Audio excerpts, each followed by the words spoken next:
말씀은 시편 32편 1절로 7절 말씀입니다.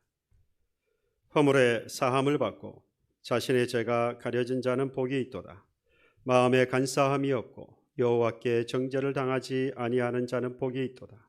내가 입을 열지 아니할 때에 종일 신음함으로 내 뼈가 쇠하였도다. 주의 손이 주야로 나를 누르시오니 내 진액이 빠져서 여름 가뭄에 마름같이 되었나이다. 셀라. 내가 이르기를 내 허물을 여호와께 자복하리라 하고 주께 내 죄를 아뢰고 내 죄악을 숨기지 아니하였더니 곧 주께서 내 죄악을 사하셨나이다. 셀라. 이로 말미암아 모든 경건한 자는 주를 만날 기회를 얻어서 주께 기도할지라. 진실로 홍수가 범람할지라도 그에게 미치지 못하리이다. 주는 나의 은신처이오니 환난에서 나를 보호하시고 구원의 노래로 나를 두루시리이다. 셀라. 아멘. 설 명절이 다가오면서 모두 분주해 보입니다. 물론 이 코로나19로 인해서 예전 같지는 않습니다만은 그래도 분위기는 명절 분위기가 나는 것 같습니다. 그러다 보니까 몸도 마음도 평소와 다르게 분주해 보이긴 합니다만은 이럴 때일수록 믿는 저희들 좀 더 차분하게 주의를 지키면서 성도의 본분을 다해야 하겠습니다. 혹 일가 친척을 만나게 되더라도 제가 당부드리고 싶은 것은 잘 이겨내시라, 지혜롭게 잘 이겨내시라 부탁을 드리고 싶습니다. 지금 이 코로나19로 인해서 교회와 교인들을 보는 시선이 그렇게 좋지가 않지요.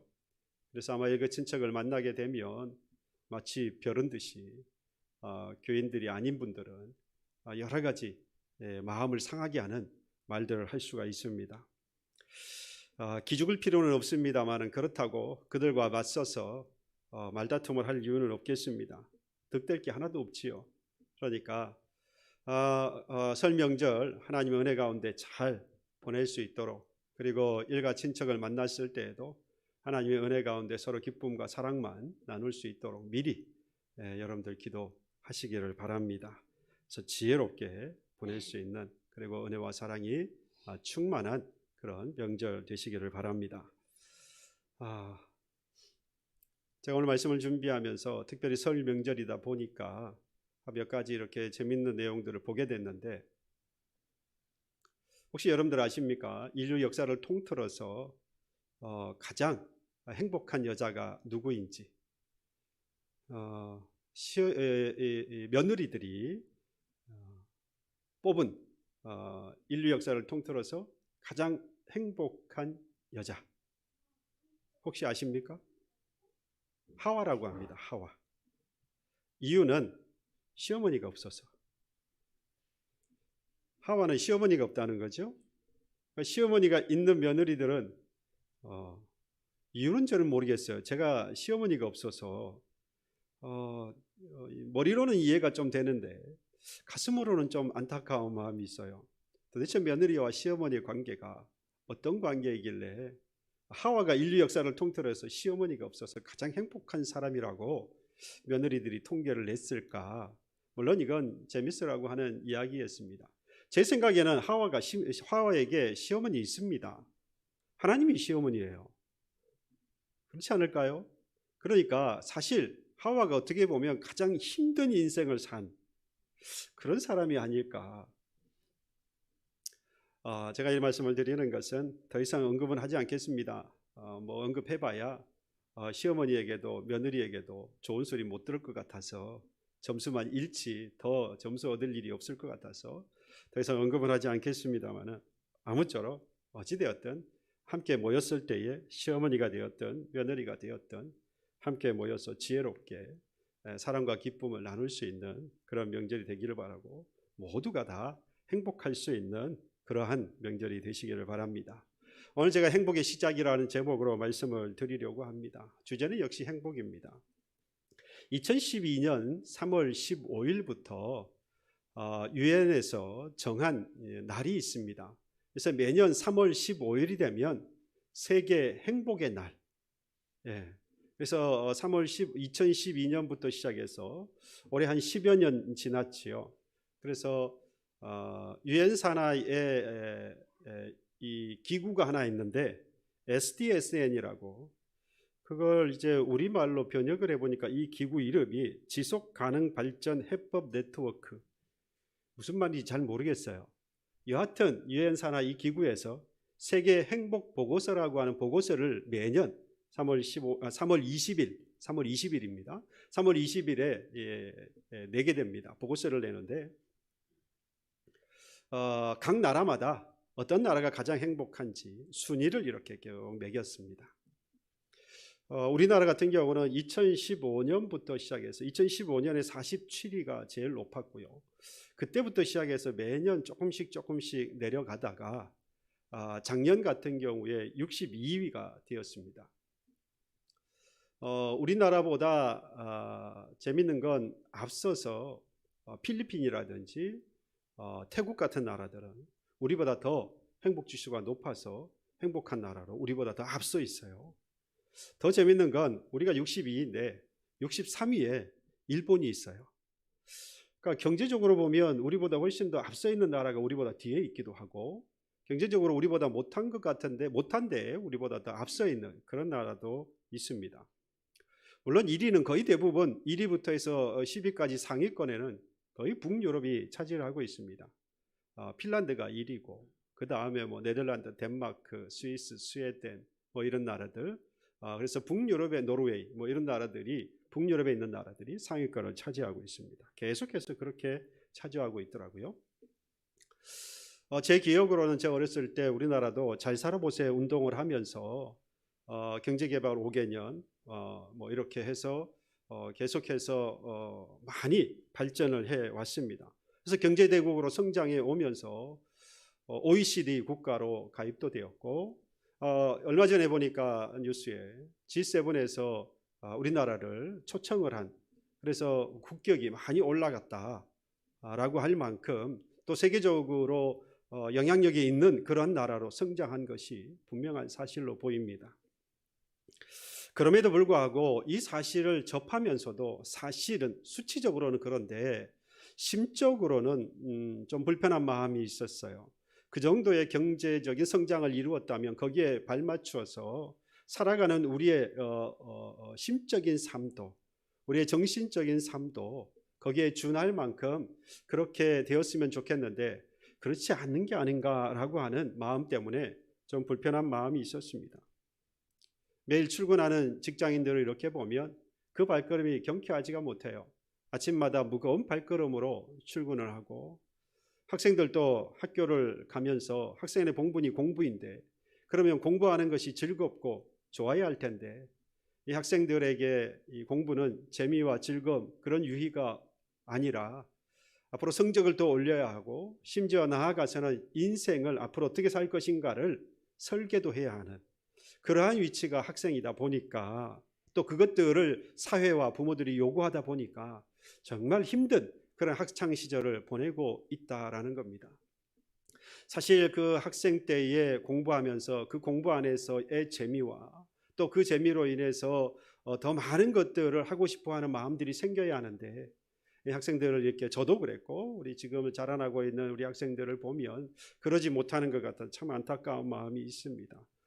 성적을 올리는 것도 힘든데 너 인생 앞으로 어떻게 살 것인지 인생 설계까지 해라.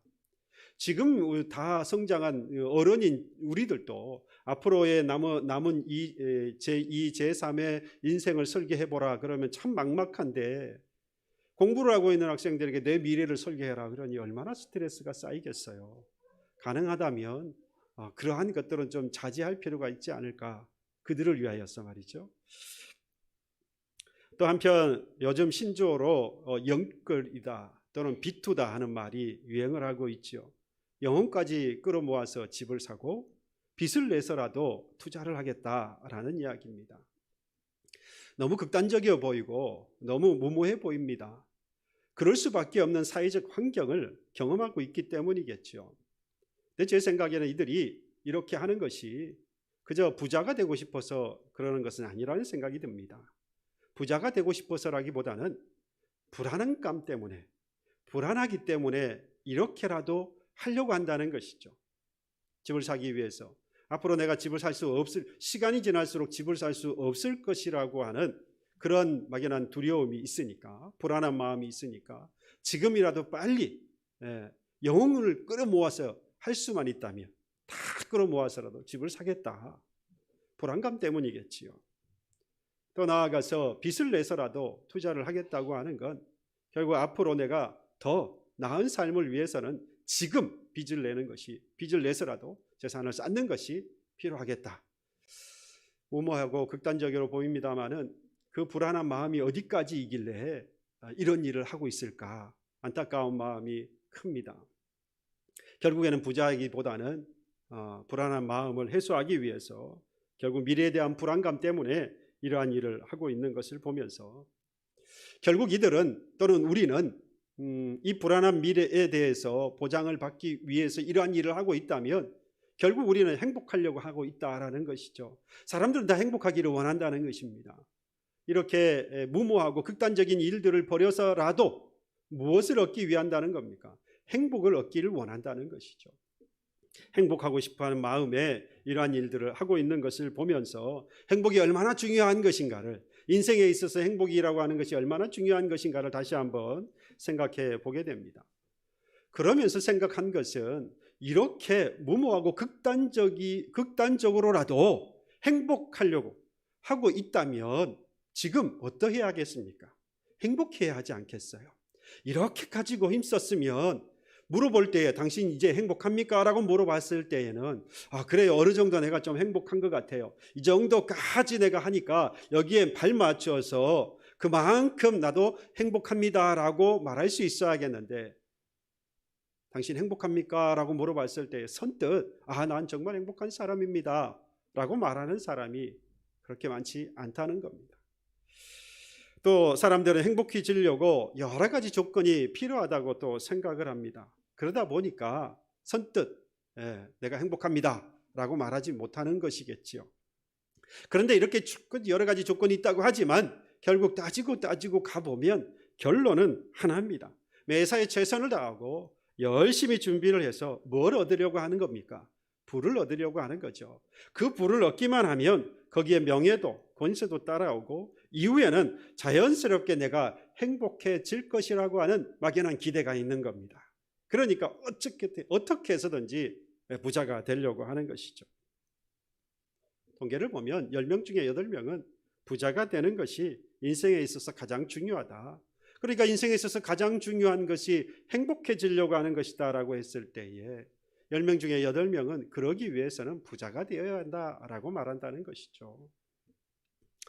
이 사실을 알고 하버드 대학교에서 1938년부터 시작해서 700명의 남자들을 모아서 75년 동안, 그러니까 1938년부터 75년 동안 700명의 남자를 계속해서 추적을 한 겁니다. 그래서 이들을 조사를 한 거예요. 건강검사도 계속하고 그 다음에 배우자나 자녀들을 계속해서 인터뷰를 하면서 이들의 삶이 어떻게 변화되어져 가는지를 계속해서 추적을 해본 겁니다. 그 결과 75년이라고 하는 이 장기간의 이 연구한 결과는 우리를 행복하고 건강하게 만드는 것은 부를 쟁취해서 명예나 그리고 권세나 또 필요한 것들을 얻게 되어서 행복하게 되는 것이 아니라 좋은 관계를 맺는 것에 있다라고 결론을 내렸습니다. 가족이나 친구나 주변에 있는 사람들하고 긴밀하게 연결되어져서 그들과 좋은 관계를 맺으면 맺을수록 더 건강하고 오래 살고 그리고 나아가서 행복을 느낄 수 있다라는 이야기가 되는 것이죠. 반면에 고립되어지면 홀로 되어지면서 이 정신건강이 나빠지는 겁니다. 그래서 뇌 기능이 퇴화되어지면서 결국 노화도 빨리 오더라는 거예요. 그러니 결국 이 좋은 관계가 정말로 행복할 수 있는 길이다. 그리고 많은 그런 사람도 필요하지 않다는 거예요. 좋은 관계를 맺는 데 있어서 많은 사람들이 필요하지 않고 아주 단 한 사람이라도 그 관계에 좋은 관계를 맺어가면 그가 행복을 느낄 수 있다라는 겁니다. 그래서 애착관계가 긴밀하게 형성되어지면 되어질수록 나이가 들어가면 갈수록 노년이 되어지면 될수록 더 훨씬 기억력도 좋아지고 그리고 삶의 질도 높아져서 행복감을 더 느낀다는 겁니다. 그래서 부부가 오랫도록 같이 회로하는 것이 참 중요하다. 서로 말을 그리고 생활을 함께 나누면서 좋은 관계를 유지해 가면 그 행복도가 점점 더 높아진다는 것이죠. 정신건강도 더 좋아지고 말이죠. 근데 제가 이렇게 말씀을 드리면 여러분들 그거 참 뻔한 이야기 아니냐, 다 아는 이야기, 옛날부터 다 알고 있었던 이야기인데 뭐 굳이 또 이것을 언급하나 생각할지 모르겠는데요. 저의 언급뿐만 아니라 여러분들 찾아보시면 이 이야기를 아직까지도 많이 하고 있습니다. 예전부터 시작해서 지금까지도 이 행복의 조건들을 이야기하면서 많이 이 이야기들을 하고 있어요. 좋은 관계를 맺어야 한다. 그런데도 지금까지 계속해서 회자되어지고 이야기가 된다는 이야기는 그만큼 사람들이 중요한지를 알면서도 자주 잊어버린다는 것이죠. 이 사실을 살면서 자꾸 잊어버리는 거예요. 그러니까 자꾸 해서 연구하게 되어지고 또 이야기가 나온다는 겁니다.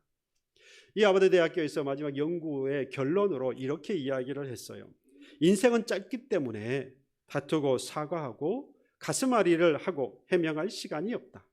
오직 사랑할 시간만이 있을 뿐이다. 그러니 끝이 보이지 않지만 삶을 행복하게 만드는 건 바로 당신 곁에 있는 사람들과 좋은 관계를 맺어라. 시간이 너무 부족하다는 거죠. 많이 살아야 70년, 80년 이 정도인데 잘 살아야. 그러니 그 시간 동안 서로 다투고 싸우고 뭐 서로 마음을 상하게 가면서 또 그것을 사과해 가면서 그런데 시간 빼앗길 수 없다. 그러니 좋은 옆에 있는 사람과 가장 가까이 있는 사람과 좋은 관계를 맺어서 행복하게 살아야 하지 않겠느냐라고 하는 결론을 내린 겁니다.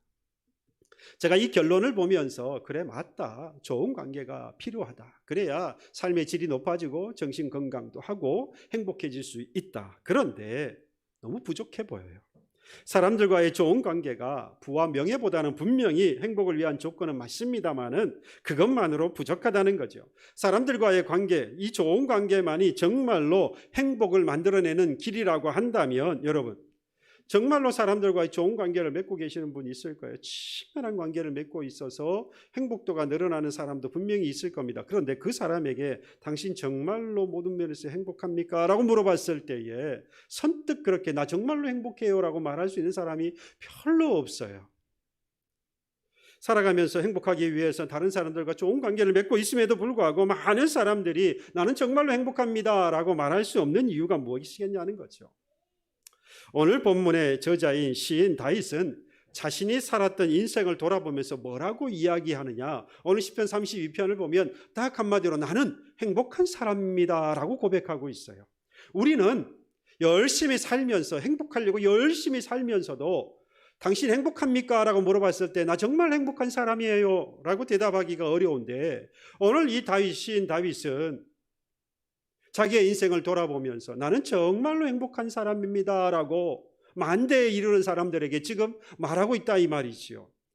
도대체 시인 다윗은 어떻게 살았기에 이렇게 자신 있게 나는 행복한 사람입니다 라고 고백할 수 있었을까?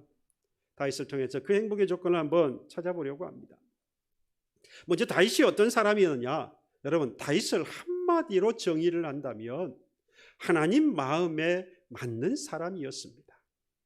사무엘상 13장 14절이라든지 사도행전 13장 22절에 보면 사울을 패하시고 하나님의 마음에 맞는 사람을 왕으로 세우셨으니 그 사람이 누구라고요? 다윗이라는 겁니다. 사울을 패하시고 그 다음에 하나님께서 하나님의 마음에 맞는 사람을 선택을 하셨는데 그게 다윗이라는 거예요. 여러분 하나님의 마음에 맞다 이건요 거의 예수님의 수준입니다. 여러분 예수님께서 마태복음 3장에 보면 세례를 받으시고 물 위로 올라오실 때에 성령이 비둘기같이 내려셨고 그리고 하늘로서 음성이 있는데 이는 내 기뻐하는 자요 내 사랑하는 아들이라 라고 했습니다. 하나님께서 예수님을 보면서 야 내가 정말로 사랑하고 정말로 아끼고 정말로 좋아하는 그런 내 아들이다 라고 말하고 있는데 여러분 이 말은 한마디로 내 마음에 딱 맞는 사람이다 라는 이야기예요. 그러니까 하나님께서 다윗을 보고 이는 내 마음에 맞는 사람이라는 말이나 우리 예수님을 향하여서 내가 기뻐하고 내가 사랑하는 아들이라는 말은 똑같은 말과 다를 바가 없어요.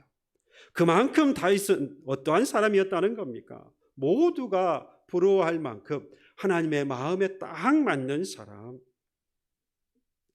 정말로 그래서 다윗은 행복하다라고 말할 수 있지 않았을까? 그러면 구체적으로 다윗이 도대체 무엇이 행복이라고 다윗은 고백하고 있느냐? 오늘 보십시오. 1절 2절에 보면 다윗이 이렇게 고백합니다. 허물의 사함을 받고 자신의 죄가 가려진 자는 복이 있도다. 마음에 간사함이 없고 여호와께 정죄를 당하지 아니하는 자는 복이 있도다. 여러분, 행복은요, 허물과 죄, 그리고 간사함, 그리고 정죄한 것을 용서받는 것에서부터 행복은 시작되어집니다. 그러니까 오늘 본문에서 이렇게 말하고 있는 거예요. 행복을 허물이 사함을 얻는 것이 행복이라. 또 죄가 가려지는 것이 행복이다. 또 마음에 간사함이 없고 정죄를 당하지 않는 것이 행복이다.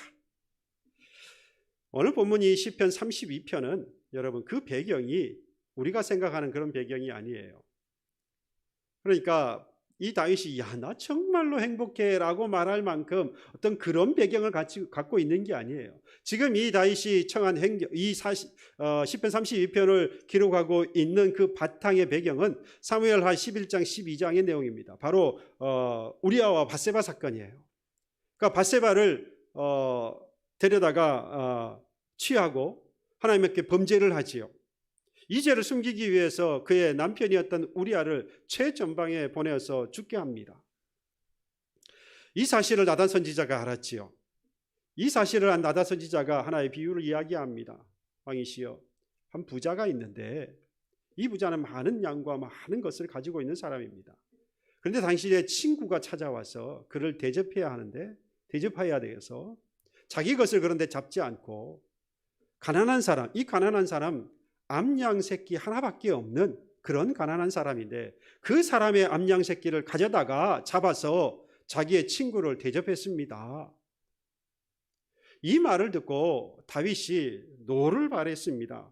이렇게 이야기합니다. 이 일을 행한 그 사람은 마땅히 죽일지라 하나님 앞에서 맹세했다라고 했어요. 이에 나단 선지자가 뭐라 그럽니까? 바로 그가, 이 부자가 바로 당신입니다. 그때에 나단 선지자가 하나님께서 하신 말씀이 있는데 당신의 집에 칼이 영원히 떠나지 아니하겠고 재앙을 일으켜 집안이 고통을 당하게 할 것이다. 이 말을 들은 다윗이 한 행동이 있어요. 이 말을 들은 다윗은 그 하나님 앞에 내가 여호와께 죄를 범하였습니다. 즉시 고백을 했어요.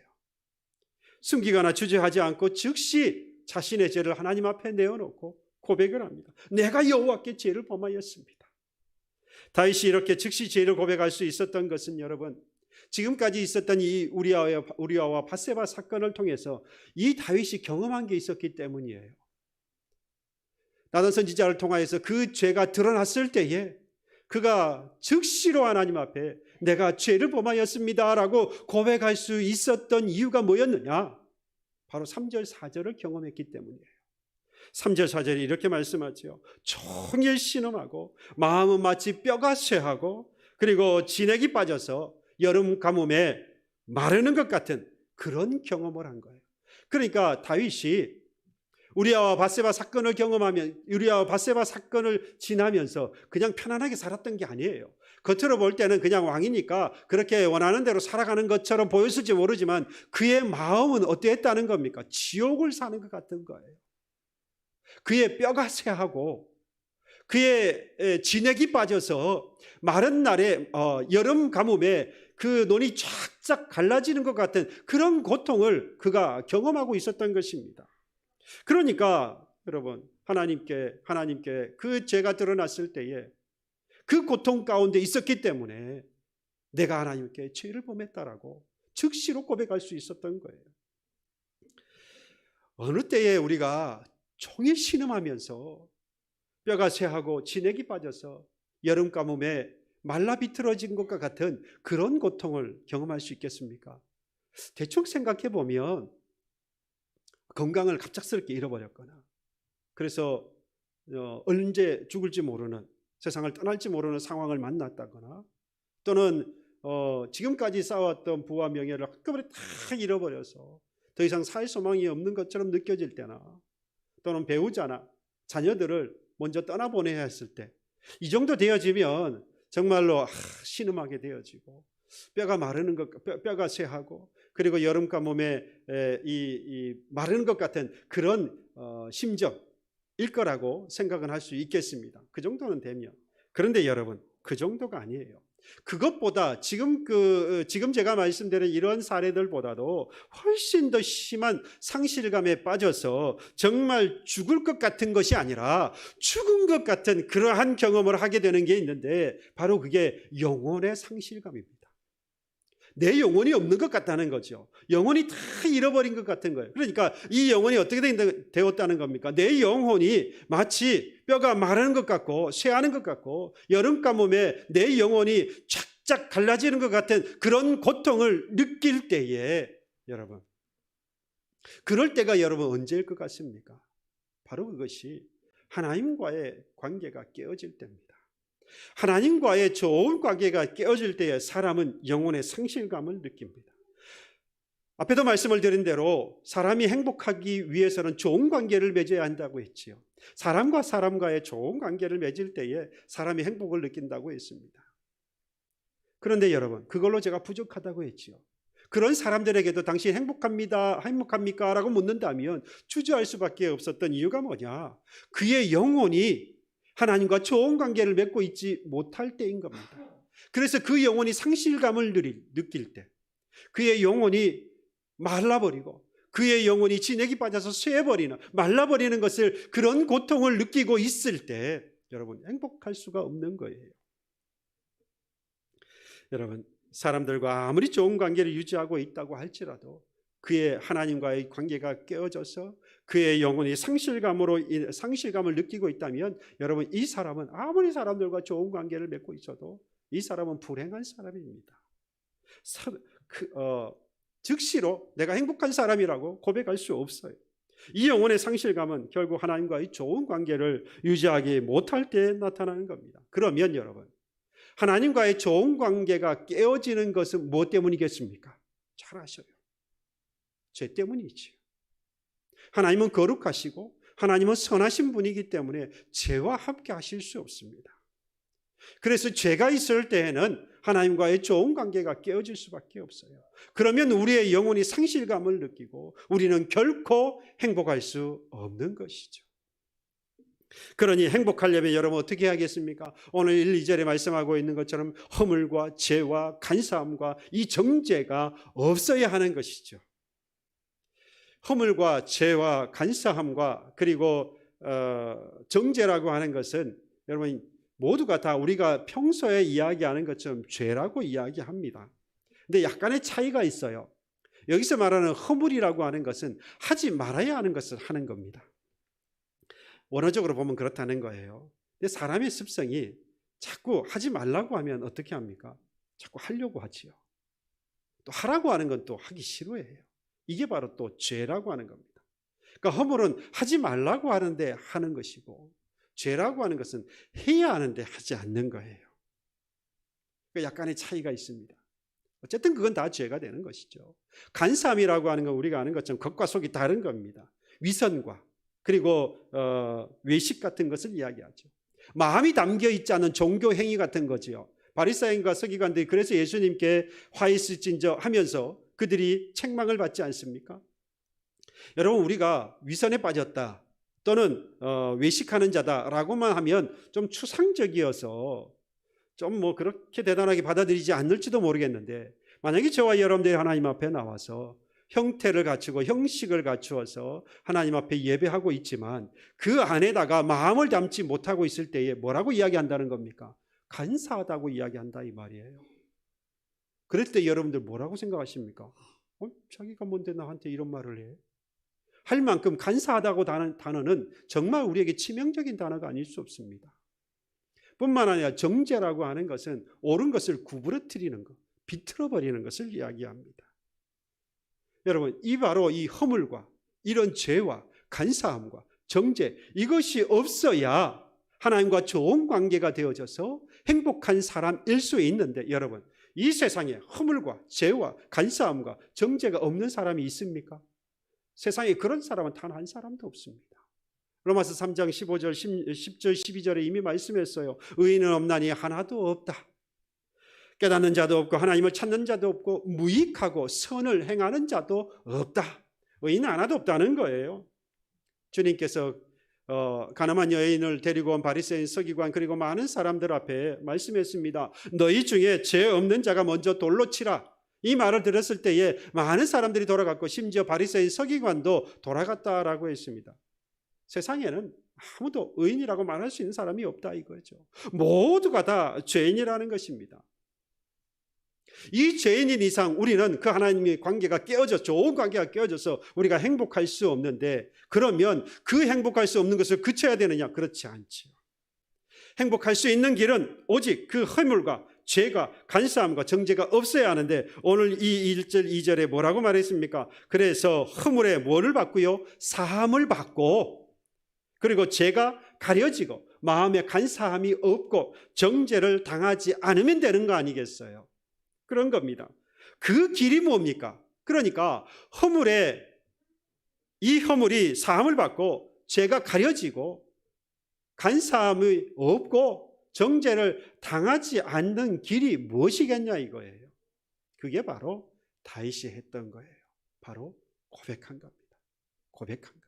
그 가운데에서도 이 고백이라고 하는 것이 그래서 오늘의 포인트가 되어집니다. 그렇지 않으면 여러분 계속해서 우리는 허물과 죄와 그리고 간사함과 정죄에 빠져 있어서 신음하면서 뼈가 쇠하고 여름 가뭄에 마른 것 같은 고통 가운데서 우리는 벗어날 수 없다 이 말입니다. 불행하게 살아갈 수밖에 없다는 거예요. 더 이상 우리는 행복할 수 없다 이 말입니다.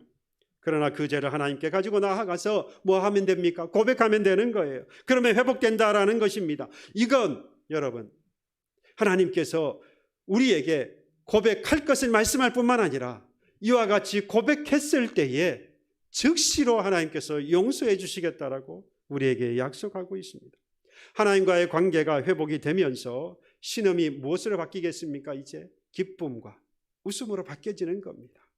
또 뼈가 마르고 진액이 말라 그 가운데의 아픔, 이러한 아픔이 이젠 이 고통이 사라지고 좋은 양약을 먹어서 샘이 나는 것과 같은 그러한 경험을 이제 하게 되는 것입니다. 시인 다윗은요 이 사실을 알았던 거예요. 나단 선지자의 책망을 듣고 하나님 앞에 그 잘못을 숨기거나 변명하지 않고 즉시로 내어놓고 고백을 했어요. 보십시오. 5절에 보세요. 내가 이러기를 내 허물을 여호와께 자복하리이다 하고 주께 내 죄를 아뢰고 내 죄악을 숨기지 아니하였더니, 여러분 이 다음에 제가 가장 오늘 말씀을 묵상하면서 제 마음에 가장 깊이 와닿았던 딱 한 단어가 있어요. 곧 주께서 내 죄악을 사하였나이다. 여러분 주님께 짓지하지 않고 곧 자복했더니 주님도 곧 짓지하지 않으시고 뭐 했다는 겁니까? 용서해 주셨다. 시인 다윗은 그래서 정말 자유롭게 된 겁니다. 그를 짓누르고 있던 이 모든 무거운 죄의 짐을 다 벗어버렸으니 우리아와 밧세바 사건으로 해서 끊임없이 신음하면서 매일같이 신음하면서 이 죄로 인하여서 벗어날 길이 없어서 그가 진액이 빠져서 마른 날에 말라비틀어져 있는 그의 영혼을 바라보면서 고통 가운데 있었는데 이것들을 하나님 앞에 내어놓아 보았더니 주께서 그냥 그 즉시로 용서해 주셨다 이 말. 그래서 모든 죄짐을 다 벗어버리니 이게 하나님과 좋은 관계가 회복되어지면서 이제 그가 행복한 사람이 된 것이죠. 그래서 제가 시편 32편의 오늘 말씀을 보면서 이게 다윗이 정말로 내가 행복한 사람입니다 라고 하는 고백의 시라고 제가 말씀드리지 않았습니까? 그렇습니다. 여러분 이 일을 해줄 수 있는 분이 누굽니까? 이 일을 해결해 주실 수 있는 분이 누굽니까? 고백했을 때에 들어주시고 그 문제를 해결해 주실 분, 그 죄의 짐을 다 탕감해 주실 수 있는 분, 용서해 주실 수 있는 분은 오직 한 분뿐입니다. 바로 우리 하나님이시지요. 지금도 많은 사람들이 죄의 짐을 지고 살아가고 있습니다. 그러면서 고통과 고난 가운데 있습니다. 재산이나 지위나 명예가 죄로부터 그 사람을 자유하게 하거나 행복을 보장해 주질 못합니다. 허물과 죄 그리고 정죄를 그 가슴속 깊이 담고 있기 때문에 그 사람은 삶을 살아가면 살아갈수록 더 큰 고통 가운데 살아갈 수밖에 없어요. 그러나 이런 모든 죄를 여러분 하나님께 시인할 때에 죄인인 것을 진실하게 고백하고 하나님께 용서를 구할 바로 그때 즉시로 그 하나님께서 참 자유와 참 행복을 우리에게 주실 것입니다. 여러분, 하나님과 사람 앞에 없는 척하고 덮어버린 허물과 죄와 간사함과 정죄한 것들 있지 않습니까? 여러분, 이것 가지고 있으면 결코 고통 속에서 벗어날 수 없어요. 불행에서 우리는 벗어날 수 없습니다. 여러분, 이런 걸 가지고 있을 때 내 안에서 내 영혼이 살아보려고 끊임없이 살려달라고 하는 영혼의 아우성을 여러분들 들어본 적이 없습니까? 끊임없이 내 안에서 내 영혼 살려달라고 외치는 영혼의 아우성, 울부짖음을 여러분 들어본 적이 있지 않습니까? 우리는 입을 열어서 하나님 앞에 고백해야 합니다.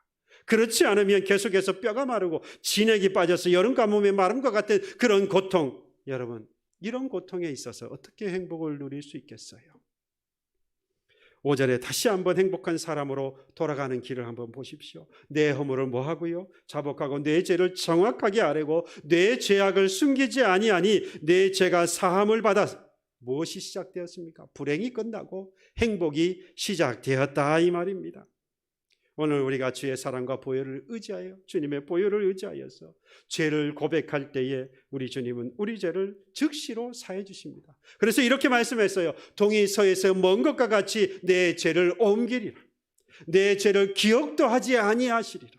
만일 우리가 우리 죄를 자백하면 미쁘시고 의로우사 우리 죄를 사하시며 우리를 모든 불의에서 깨끗하게 하실 것이라고 하나님 우리에게 약속하셨어요. 여러분, 하나님 믿는다는 게 뭐겠습니까? 바로 우리의 죄를 다 용서해 주실 것이라고 하는 그 하나님을 믿는 것이 우리의 믿음 아니겠습니까? 그리고 이 기회를 여러분 놓치지 않는 사람을 오늘 뭐라고 부르지 아세요? 6절에 말씀했습니다. 경건한 사람이라고. 여러분, 우리는 허물과 죄와 그리고 간사함과 정죄를 가지고서는 하나님과 좋은 관계를 맺을 수 없습니다. 이것을 해결해야 하나님과 좋은 관계를 맺을 수 있고 그래야 우리는 행복한 사람이 될 수 있어요. 그런데 우리는 이것을 할 수 없지요. 우리의 힘으로는 죄도 허물도 간사함도 그리고 이 정죄하는 모든 것들을 해결할 수 없어요. 그래서 하나님 앞에 뭐 해야 한다는 겁니까? 고백해야 하는 거예요. 그 고백하는 기회를 놓치지 않고 잡고 하나님 앞에 내어놓고 즉시로 고백하는 그 사람을 오늘 6절에 뭐라고 말씀했다는 겁니까? 경건한 사람이라고 말씀했다. 경건한 자라고 말씀했다 이 말입니다. 여러분, 그러니까 행복한 사람은 어떤 사람이에요? 경건한 사람이죠. 행복한 사람은 어떠한 사람입니까? 허물과 죄와 그리고 간사함과 정죄한 것들을 하나님 앞에 고백하는 사람이에요. 이 사람이 경건한 사람이고 이 사람이 결국 행복한 사람인 것입니다. 이런 여러분들이 되기를 하나님은 간절히 원하고 계세요. 하나님은 우리가 행복하기를 원하시는 분. 이렇게 경건한 자, 행복하기를 원하여서 하나님 앞에 고백하는 자에게 오늘 주님께서 6절 하반절과 7절에 이렇게 약속하고 있습니다. 홍수가 범람할지라도 그에게 뭐하지 못하고요? 미치지 못하고. 7절에서는 주께서 나의 은신처가 되시고 나를 환난에서 보호하시고 나를 구원하시리라고 약속했습니다. 홍수로부터 지켜주시고요, 은신처가 되어주시고요, 환난에서 보호하시고 구원해 주신다. 여러분, 이게 얼마나 큰 약속입니까? 우리가 도대체 뭔데 이런 약속을 받을 수가 있어요? 누가 여러분들에게 이런 약속을 해줄 수가 있습니까? 아무리 여러분을 사랑하는 사람이라도 여러분들에게 이런 약속을 해주고 또 이런 약속을 지켜줄 사람은 아무도 없습니다. 만약에 그렇다면 그 사람은 거짓말장입니다. 오직 이 일을 해줄 수 있는 분은 하나님이세요. 그러니 여러분, 우리가 그 하나님 앞에 우리의 잘못된 것들을, 죄와 허물과 간사함과 정죄했던 것들을 다 내어놓고 고백하는 것이 마땅하지 않아요? 여러분들은 행복을 원하지 않습니까? 행복을 원하신다면 그 하나님 앞에 내어놓으시면 되는 겁니다. 하나님께 정죄한 것, 허물과 또한 간사함과 이러한 모든 것들을 숨기지 말고 하나님 앞에 내오면 됩니다. 여러분, 숨겨놓는 것이 불행의 시작이고 이것을 끄집어내어서 고백하는 것이 바로 행복의 시작이 되어지는 것입니다. 허물의 사함을 받고 자신의 죄가 가려진 자는 행복할 것입니다. 마음에 간사함이 없고 여호와께 정죄를 당하지 아니하는 자는 행복할 것입니다. 그러므로 허물을 여호와께 자복하고 주께 죄를 아뢰고 죄악을 숨기지 말아야 합니다. 그러면 바로 주께서 내 죄악을 즉시로 용서하십니다. 우리의 행복은 여러분 여기서부터 시작되는 거예요. 하나님은 우리 모두가 행복하기를 원하시는 정말로 참 좋으신 하나님이십니다. 기도하겠습니다. 자비로우신 아버지 하나님 감사합니다. 거룩한 주일 주님 앞에 이르러 예배하는 귀한 은혜를 허락해 주신 아버지 하나님 감사합니다. 그 주님께서는 우리가 흠을 막고 죄 가운데 살아가며 그리고 간사함과 정죄하며 살아가는 연약한 인생임을 주께서 아시고 이제 내게 나아오 고백하라 시인하라 말씀하시고 이를 즉시로 용서하여 주실 것을 약속하여 주셨사오니 주여 주님 앞에 나와 이 모든 것들을 고백하고 용서함 받아 경건한 자 행복한 자의 삶을 살아가는 저희들 되도록 하나님 은혜를 베풀어 주시옵소서. 더 이상 이러한 것들을 숨겨두어 불행한 자로 살아가지 말게 하여 주시옵시고 이것들을 다 하나님 앞에 끄집어내어 주님 앞에 용서함 받고 이 땅 살아가는 동안 참 기쁨과 참 만족을 누리며 살아가는 행복자가 되어질 수 있도록 하나님 역사하여 주시옵소서. 감사드리옵고 주 예수 그리스도 이름으로 기도하옵나이다. 아멘.